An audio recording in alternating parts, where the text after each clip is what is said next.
Inaction climatique, Rainbow Warrior, scandale McKinsey. Saluons ce soir la bravoure de cette opposition qui, à l'heure où il nous faut réagir efficacement et durablement afin de renforcer la moralisation de la vie publique, choisit de se complaire fièrement et très courageusement dans l'inaction. Alors, monsieur le député, vous nous dites que nous ne sommes pas dans la temporalité de l'après-mandat, mais précisément si, puisque nous parlons bien ici d'abroger l'immunité totale, celle qui permet à un président, après son mandat, de ne pas être jugé sur les actes commis pendant celui-ci. Alors vous dites ensuite que cela est très dangereux car le président aura une épée de Damoclès au-dessus de la tête. Mais précisément, si vous aviez écouté le Premier ministre, vous auriez compris que cette procédure est lourde et complexe, afin d'en faire une procédure d'exception, qui permettra d'agir dans certains cas très précisément. Alors, vous dites ensuite qu'il y aura de la prescription. Monsieur, c'est dommage, mais la prescription, cela commence lorsque l'enquête commence et au dernier acte administratif, ça s'applique. Et puis, nous ne savons pas ce soir si ce que propose le gouvernement, alors c'est soit selon vous une mesurette, ou bien alors la fin de la démocratie. Il faudrait peut-être choisir. Le président a le pouvoir de nommer un gouvernement. Le président dirige la politique du gouvernement. Mais en cas de problème, on ne juge pas le président. Non, simplement les ministres. Il suffit de prendre pour cela l'exemple de Mme Buzyn, ministre de la Santé, jugée par la Cour de justice de la République pour défaut sur la politique de gestion du Covid. Or, il existe de trop nombreux cas où cela vire au ridicule. Prenons l'exemple précédent de M. Sarkozy. M. Sarkozy a été condamné pour financement illicite de campagne, des actes commis donc hors de sa présidence, bien sûr. Mais pour l'affaire des sondages de l'Élysée, à la grande question de savoir si cela choquerait l'opinion publique que Mme Carla Bruni est un autre enfant, eh bien non, il n'est pas coupable. Cela c'est aux frais du contribuable, mais c'est M. Claude Guéant qui a pris pour lui. Et je prends cette question. Monsieur, comment un président pourra-t-il diriger en recevant des lettres tous les jours dans sa boîte aux lettres, le menaçant de mise en examen s'il ne fait pas ci ou s'il ne fait pas ça? Et monsieur, ce n'est pas parce que notre mesure existe que le président va recevoir multiples lettres de corbeaux anonymes afin de lui faire peur. Je vous rassure, c'est déjà le cas. Mais pour autant, il faut comprendre, encore une fois, et je le répète, puisque évidemment vous ne m'écoutez pas, cette procédure est complexe et elle l'est volontairement. Seule une association d'utilité publique peut la démarrer. Ensuite, il faut que 1 million de concitoyens signent une pétition afin que le dossier soit transmis au Parlement constitué en haute cour qui choisit alors ou non de lever l'immunité présidentielle. Et enfin, il y aura procès avec la procédure de la République. Nous ne souhaitons pas que le président puisse être jugé pendant son mandat, mais bien après. Car, à l'heure où plusieurs menaces, notamment climatiques, existent, il nous paraît opportun de pouvoir s'assurer qu'un président tient parole et ne contrevient pas au droit d'assister autrui. De même, en ce qui concerne par exemple le Rainbow Warrior, où M. Mitterrand a pris librement le pouvoir de faire exploser un bateau Greenpeace, causant un mort, afin que ceci n'altère pas l'opinion publique qui aurait pu filmer les essais atomiques français. Encore une fois, ceci est inacceptable. Les scandales se multiplient. Les Français n'ont plus confiance dans notre vie publique. Pour autant, l'opposition appelle à ne rien faire. À l'heure actuelle, la Cour pénale internationale est en mesure de juger les chefs d'État. Mais dans notre pays, ce n'est pas possible. Et il n'est plus qu'inquiétant lorsque dans un pays qui n'est pas en mesure de contrôler ceux qui le dirigent démocratie qui est en danger. Ce n'est pas la responsabilité du président qui devrait être remise en cause, mais celle d'un gouvernement irresponsable, futile et démagogique, qui, sans penser aux conséquences de sa mesure sur le pays, agit. Ce gouvernement défend avec ardeur la responsabilité du président devant la justice, en oubliant que celle-ci aurait des conséquences non négligeables pour le bien de notre État. Vous nous dites que le président sera jugé pour les actions qu'il commet durant son mandat, ce qui n'est pas encore le cas, mais permettez-moi de vous rappeler que la haute cour existe et que les parlementaires peuvent être réunis en haute cour afin de juger si le président doit être destitué. Il est possible de le faire. Le président en exercice est le chef de l'État et ne doit être soumis à aucune procédure judiciaire ou toute autre forme d'empêchement. Et c'est pourquoi vous n'allez pas au bout de votre mesure. Lorsqu'il retourne à la vie civile, l'ancien président redevient un simple citoyen, et alors les enquêtes peuvent reprendre, et nous sommes d'accord là-dessus. Il n'y a alors plus d'empêchement. Et on peut condamner. C'est comme ça qu'on a vu d'anciens présidents condamnés malgré leur stature, et ce fut le cas pour M. Sarkozy, et ça là a suffi. L'idée, c'est que, en fait, les actes commis par les présidents ne sont pas suffisamment graves pour entraver dans leurs fonctions, car ils concernent généralement leur vie privée. Et s'ils commettent des actes en tant que président, ils seront jugés et rappelés par les parlementaires dont c'est le rôle. Et je prendrai votre question, monsieur. Monsieur, en quoi le fait que M. Sarkozy fasse payer aux contribuables un sondage pour savoir si le fait que sa femme est un enfant relève de sa vie privée? Monsieur, il s'agit là plus d'une erreur regrettable, mais qui n'a pas mis en danger la sûreté de la nation. Et c'est pourquoi, et si ça avait été le cas, les parlementaires auraient pu se réunir en haute cour et alors destituer M. Sarkozy de ses fonctions. C'est ce qui se fait. Il y a déjà un ordre établi et c'est là que votre mesure est futile. C'est de la poudre aux yeux. Ça fait joli, ça décore bien, mais ça ne répond pas aux problématiques actuelles de notre pays. Bien, la loi prévoit déjà des moyens de destituer le président et c'est sur ça que nous devons nous concentrer. Aussi, lorsqu'ils sont en fonction, les présidents doivent être le plus libres possible d'agir pour pouvoir s'adapter aux problématiques, pour pouvoir s'adapter aux crises, comme la crise sanitaire, la crise économique, la crise du pétrole potentiellement, les guerres à venir. Et ils doivent avoir justement cette liberté pour eux durant leur mandat et non pas pouvoir se dire « Ah, mais si j'agis mal aujourd'hui, peut-être qu'à la fin, je serai jugé, peut-être qu'à la fin, 1 million de personnes signeront une pétition », ce qui, sachez-le, n'est pas si difficile pour une partie de l'opposition de mobiliser et de fédérer 1 million de personnes. Ils fédèrent bien plus d'ailleurs lors des élections. Là, le risque dans votre mesure, c'est de faire rentrer de la politique dans la justice. Des opposants non d'accord pourront faire rentrer leur volonté politique après le mandat. Et le président pourra non pas être jugé par justice, mais jugé simplement par calcul politique, afin de faire tomber une dette qui aura dérangé durant son mandat. Et je ne prendrai pas d'autres questions. Désolé. Bien que cela ait été omis ce soir, la Haute Cour a un rôle particulier.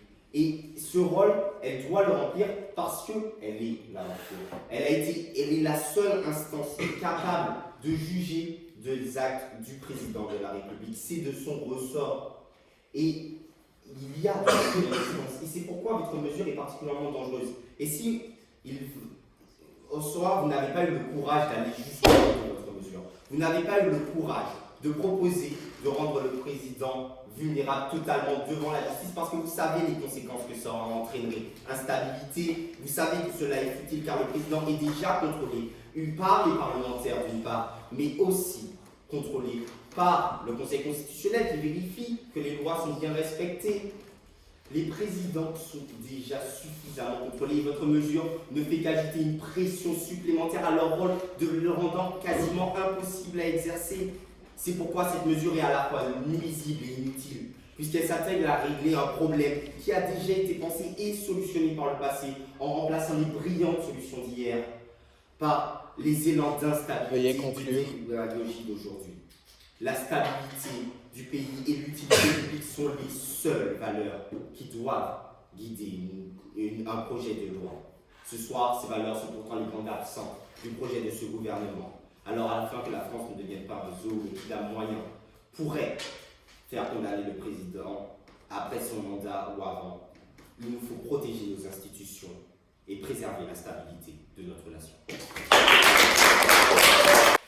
À une heure où chaque décision prise par ceux qui sont en haut peuvent avoir des conséquences irréversibles sur ceux qui sont en bas, est-il raisonnable de considérer le président avec une certaine vision presque christique pour lui empêcher de rendre des comptes?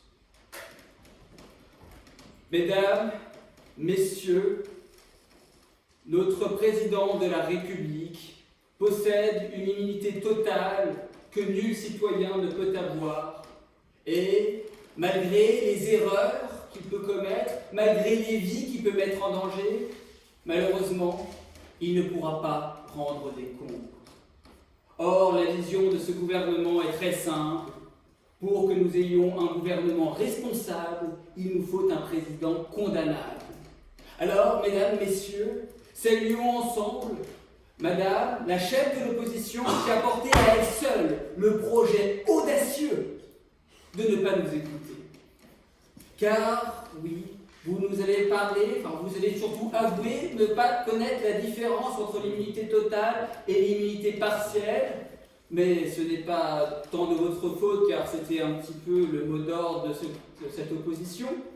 Et ainsi, on nous accuse avec des hommes de paille, comme quoi le gouvernement serait dans la capacité de gouverner, que le président de la République aurait une épée de Damoclès et qui, au bout de 3 ans, coulerait déjà sous toutes les prises de position pour porter plainte contre lui. Mais, s'il vous plaît, ayons un petit peu de sérieux.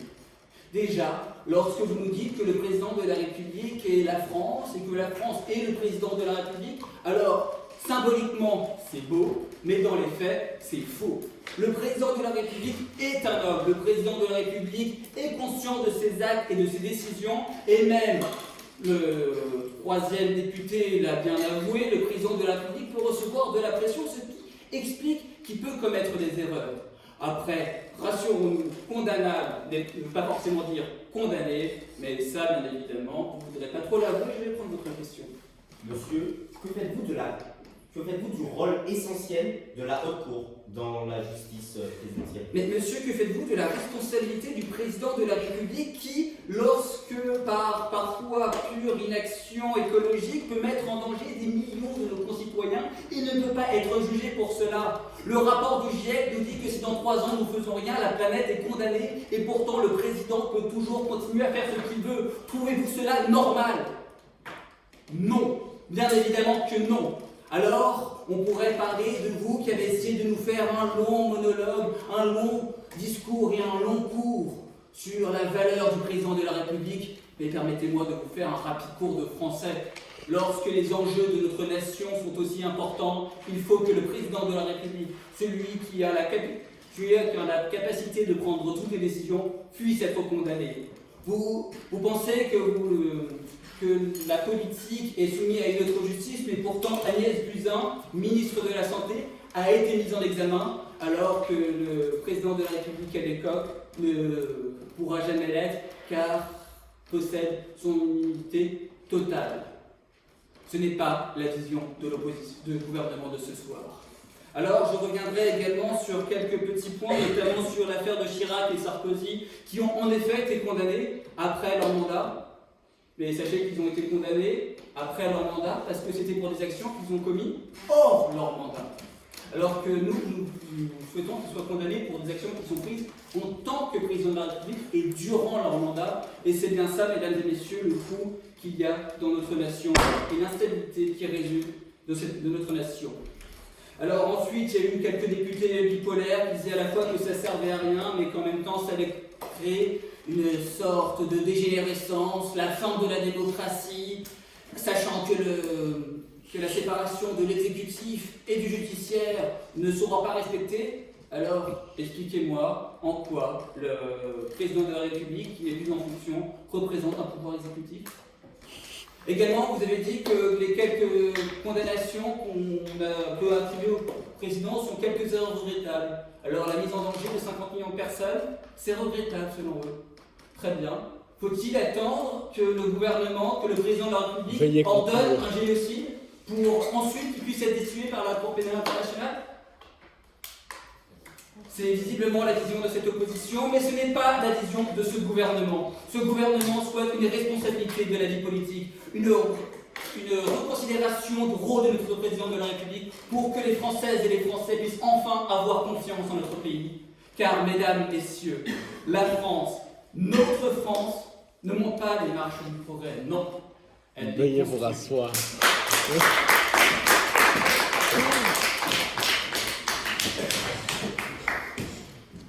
Important, cela, nous l'entendons souvent.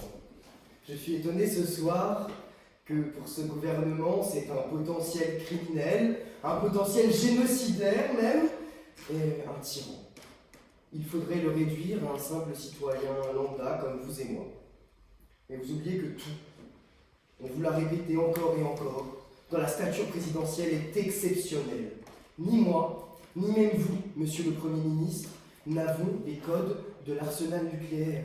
Ni moi, ni vous, nous ne pouvons représenter la France devant les chefs d'État. Ni moi, ni vous, nous n'avons le pouvoir de déclarer une guerre. Le président de la République française n'est pas n'importe quel citoyen. Non, cher gouvernement. Le président de la République est le gardien de la Constitution, et pendant qu'il fait ça, cher gouvernement, il n'est pas au bistrot à faire des jeux de cartes avec ses amis. Non, le président n'a pas le temps d'être accusé au rythme de l'actualité de tous les mots qui traversent les chaînes d'infos. Dès que son mandat sera fini, il sera accusé de toutes les petites ignominies qu'il a pu commettre. Ce soir, il y a toujours deux façons de se tromper. La première, c'est de croire ce qui n'est pas. La seconde, c'est de ne pas croire ce qui est. Ce soir, ce gouvernement fait l'exploit de faire les deux en même temps. Vous dites que le président ne rend pas de compte et que votre mesure réglera cela, alors qu'en réalité, il l'est suffisamment, et par les instances qui sont prévues par la Constitution. Vous affirmez que le président peut être irréprochable, mais vous oubliez qu'il reste un homme, et tout ce que vous voulez faire, c'est entraver à la stature, à l'image de notre fonction présidentielle. Même si, vous l'avez dit, je semblais que la retraite du président semble vous poser problème, souvent ce n'est pas le sujet. Le président en exercice, tout comme tout travailleur au sein de la machine étatique, est confronté au secret d'État pour son bon fonctionnement.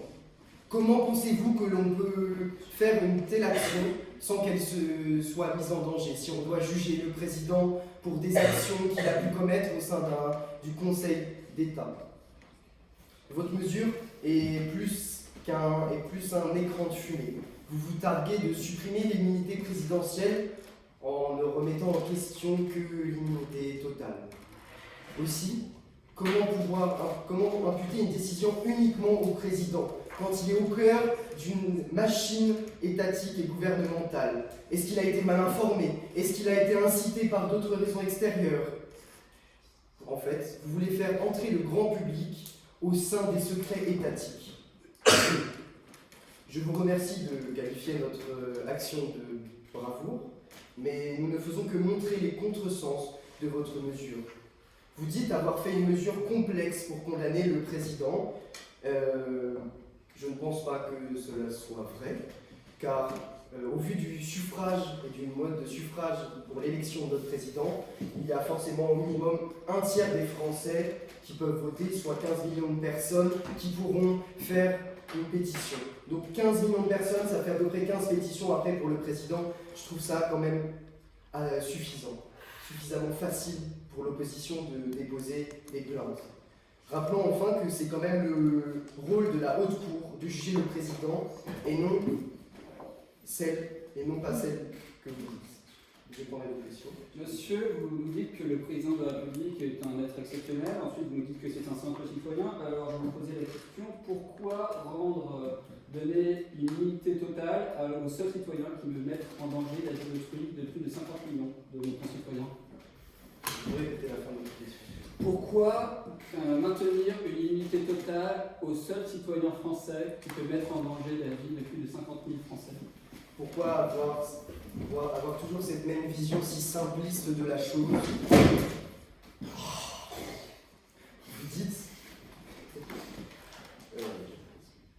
Vous dites que c'est le seul citoyen qui peut qui peut faire défaut à tous les citoyens, mais c'est aussi celui qui les guide, c'est aussi celui qui les gouverne, c'est celui qui les représente à l'étranger. Et non, je dis que c'était un être exceptionnel de par sa fonction, mais l'homme qui exerce cette fonction reste un homme et il peut toujours faire des actions réprochables. Vous parliez d'Agnès Buzyn, mais ça pose la question de comment différencier les accusations politiques et les accusations juridiques. Ça semble flou dans votre mesure.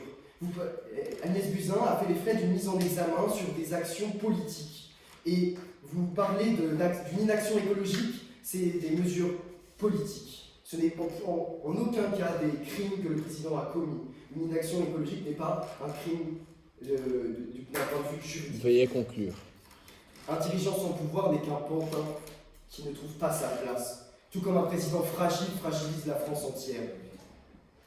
Prenons la stabilité à la démagogie. Il n'y a qu'ainsi que l'idéal de notre République gardera son sens, lorsque nos lois continueront encore et encore de démontrer leur force.